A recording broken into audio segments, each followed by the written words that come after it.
Hola amigos. En el aula de hoy vamos a explicar qué es el fascismo, término muy desvirtuado actualmente y retorcido en una maraña de conceptos con el fin de que su verdadera esencia no se conozca. Para ello los políticos de todo el espectro ideológico que va desde la derecha hasta el socialismo no marxista, alegan que el fascismo es un extremismo equiparable al comunismo. La famosa frase esa de que los extremos se tocan y son iguales, se ha extendido cual manto que tape toda realidad. Y tienen la misión de confundir al decir que una cosa es igual a su antagónica. Algo a todas luces imposible. Algunos autores pregonan que la falta de uniformidad del fascismo se pone de manifiesto al examinar los principales ejemplos históricos en los que alcanzó el poder: Italia, Alemania, Japón, Grecia, Portugal, España, etc. Suelen decir que los modelos principales, el fascismo italiano y el nazismo alemán, presentan suficientes diferencias entre sí como para poder hablar de subtipos. Eugen Weber estableció una diferenciación entre el modelo fascista propiamente dicho, el italiano, al que calificaba de pragmático, más moderado y conservador, y el nacionalsocialista, más motivado teóricamente, radical y destructivo. En esta ola del espejo, este tipo de análisis sumamente académicos, y por lo tanto dados a profundizar en matices que pueden llevarnos a conclusiones que desvirtúen o haga que se pierda en una maraña semántica la verdadera seña de identidad del fascismo, que no es otra que el antimarxismo. Esa es su esencia, su función congénita. Para eso nació, para eso lo lanzaron las burguesías mundiales.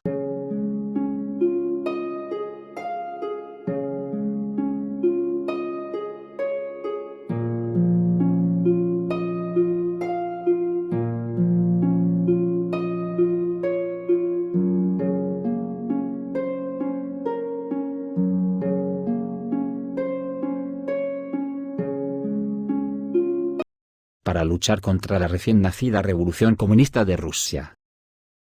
Si analizamos su cronología cual forenses de la historia, nos muestra las evidencias suficientes de lo que en realidad es el fascismo, por lo tanto solo nos lleva a la conclusión única de que el fascismo salió del armario como una doctrina totalitaria para combatir al comunismo implantado en Rusia en 1917.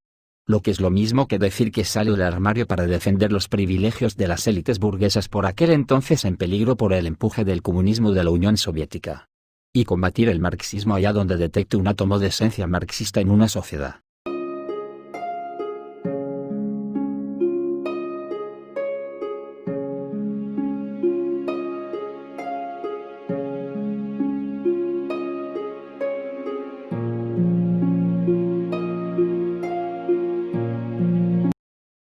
¿Cuándo y cómo salió del armario oficialmente el fascismo? Para encuadrar la cronología hay que recordar la fecha del 21 de febrero de 1848 como la fecha en que se publicó en Londres por primera vez el Manifiesto Comunista. Se trata de un texto temprano de Karl Marx y Friedrich Engels, en el que se reflejan ya las bases del marxismo, incluyendo la concepción materialista de la historia. Esta filosofía llegó a materializarse en Rusia en octubre de 1917. En una revolución proletaria que erradicó la burguesía de cuajo. Y es a partir de entonces cuando las élites burguesas y religiosas comenzaron a apoyar los movimientos fascistas. El primero se dio en Italia entre el 27 y el 29 de octubre de 1922, con la marcha sobre Roma de Benito Mussolini con sus escuadrones de camisas negras, entonces dirigente del Partido Nacional Fascista, que lo llevó al poder italiano. La marcha marcó el final del sistema parlamentario y el principio del régimen fascista. Mussolini obtuvo creciente apoyo popular mediante la exaltación del anticomunismo, sirviéndose de su influencia militar apoyado por la eficiente propaganda fascista y las concentraciones de masas cargadas de simbolismo. Las élites religiosas y burguesas rápidamente apoyaron sin fisuras este movimiento que les venía como anillo al dedo para unificar el movimiento anticomunista en toda Europa.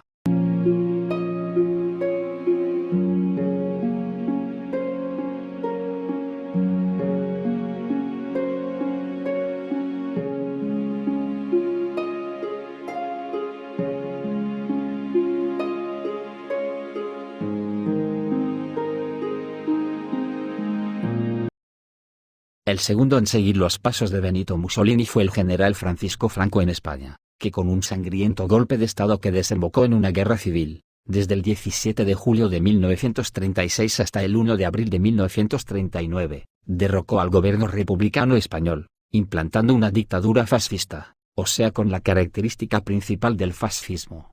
el anticomunismo. Y aquí vuelvo a hacer hincapié en la característica principal de fascismo. El anticomunismo, característica que nadie les ha colgado a modo de engaño, sino que ellos mismos hacían resaltar en sus estatutos.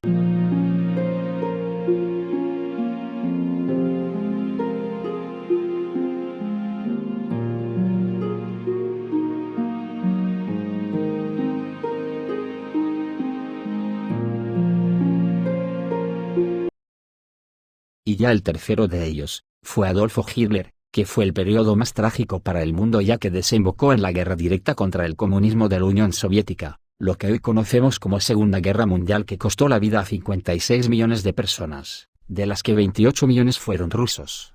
Se puede decir que Hitler recogió la vara de mando del anticomunismo internacional, y realizó la invasión de Rusia en lo que ellos creyeron que sería la derrota final del comunismo.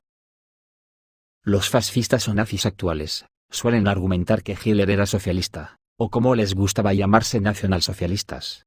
Término este que hoy en el espejo todavía no hemos llegado a alcanzar lo que significa ese nombre. Sospechamos que tiene que ser un camuflaje para despistar a los ingenuos. Pues o leen muy poco o no quieren reconocer la verdadera cara del fascismo, o sea el anticomunismo.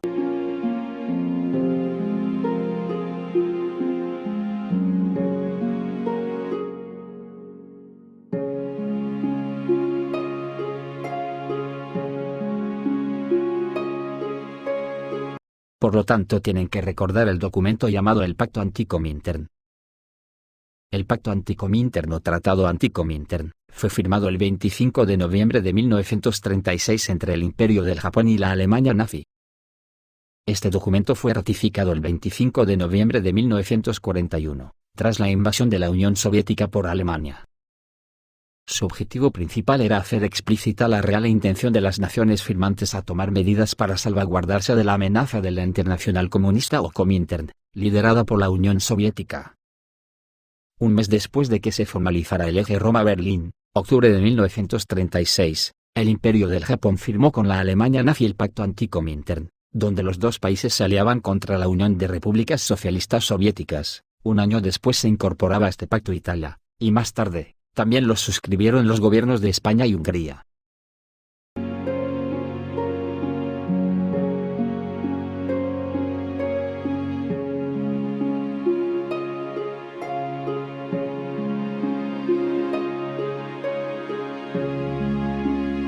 Con este pacto, los estados fascistas de Europa y uno de los países más importantes de Asia, el Imperio de Japón, se comprometían a apoyarse mutuamente en contra de la influencia de las doctrinas del internacionalismo comunista, promovido por el gobierno de la Unión Soviética. El Pacto Anticomintern fue un intento de Hitler de aislar a la Unión Soviética, que no contaba con aliados en Europa, sin que implicase necesariamente ayuda militar.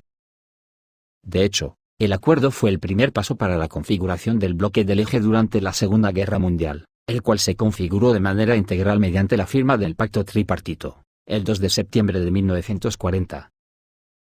La pregunta que esta ola puede dejar en la mente de quien vea este vídeo, se me antoja que puede ser en forma de preguntas. Por ejemplo, si el fascismo neonazi promueve el antimarxismo, una ideología que se basa en la defensa del proletariado, promoviendo la abolición de las clases sociales. ¿Cómo es posible que las filas del fascismo las engrose la clase trabajadora, si va contra sus intereses de clase?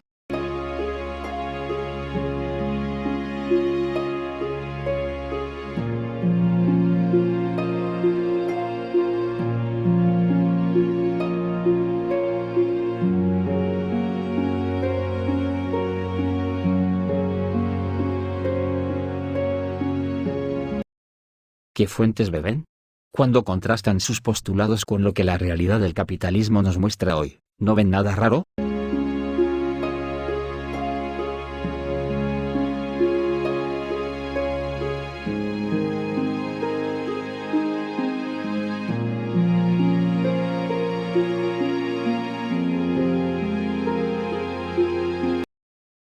Aquí en el espejo solo nos queda decir que dos cosas no pueden ocupar el mismo espacio en las cabezas de las personas.